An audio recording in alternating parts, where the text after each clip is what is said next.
Whitehall 1212.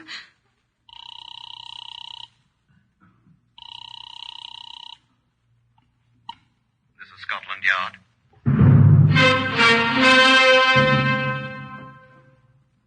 For the first time in its history, Scotland Yard opens its official files to bring you the true stories of some of its most celebrated cases. These are the true stories, the plain, unvarnished facts just as they occurred, reenacted for you by a British cast.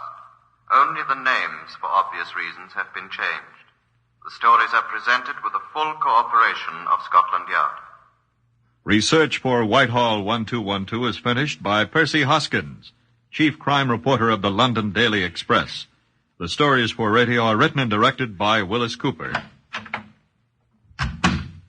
You will now hear from the man in charge of Scotland Yard's famous Black Museum, Chief Superintendent John Davidson.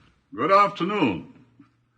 This is not, for a change, a murder weapon, but through its use, a murderer was brought to book. It is normally a most innocuous article, innocent, and in its way useful. You do recognize it, do you not? Of course, it's a blotting pad. Regrettably magenta in color.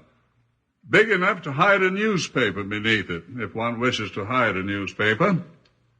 You find blotters like this on desks in the writing rooms of small hotels in Britain.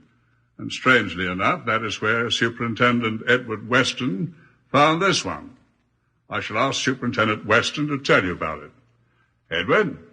On the eve of the August Bank Holiday weekend in 1931, July 31st to be precise, since the holiday itself was to be Monday the 3rd of August, and I was planning to spend it at Stonehenge on Salisbury Plain, I was notified that I was wanted for the investigation of a murder at Oxford.